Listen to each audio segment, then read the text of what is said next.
Well, here we are again, uh, in Morrison's car park. Why am I always in Morrison's car park? I really don't know.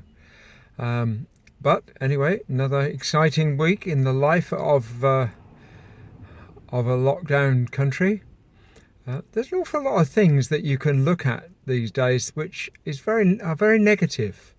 So we've got COVID, Brexit, the American election, 101 other things, long waiting lists, etc. Maybe we ought to start thinking of something positive. This week I managed to make someone smile. In fact, two people, which was quite good. You know, there are lots of different ways of making people smile. I suppose one of them is to tell them a good joke, but I'm not really good at that, really, unless it's just a play on words.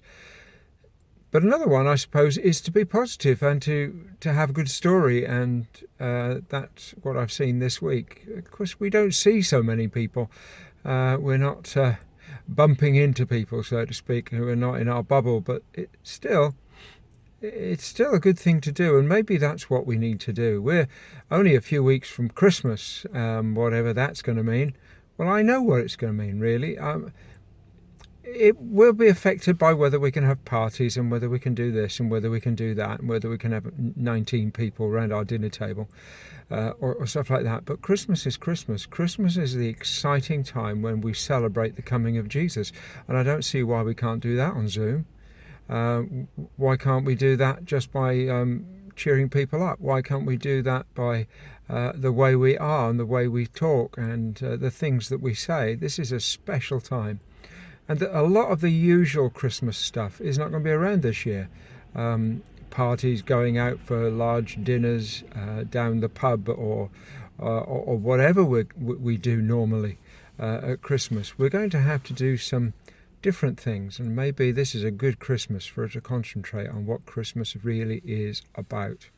So as we're trying to think as a church of whatever we're going to do this Christmas, and to be honest, we've come to the conclusion that we should plan it, and if it happens, great. If it doesn't, well, that's the way it is. But maybe as we lead up to Christmas, we need to realise that there's a lot more to life than we've made it. And maybe that's something we need to share with other people too. As a hospital chaplain, I see a lot of care, worries, concerns. I see all sorts of things going on at the moment. There's an awful lot of pressure as well on the staff, and especially as this second wave comes in. But maybe our job over the next few weeks, leading up to Christmas, is to have the attitude of God that He loved the world so much He sent His Son. Maybe we need to love the world around us so much that we send ourselves to make a difference, to bring a smile, to help people see perhaps the deeper understanding of life that is so often missed with all the bits and pieces we throw at it. Anyway, I'm going to leave you on a short one this time, basically because it's cold here and I want to get home. But just leave you with that thought of making people smile for the right reasons up until to Christmas. Making the rest of November and December special months when we share the love of God with people. Go away, think about it.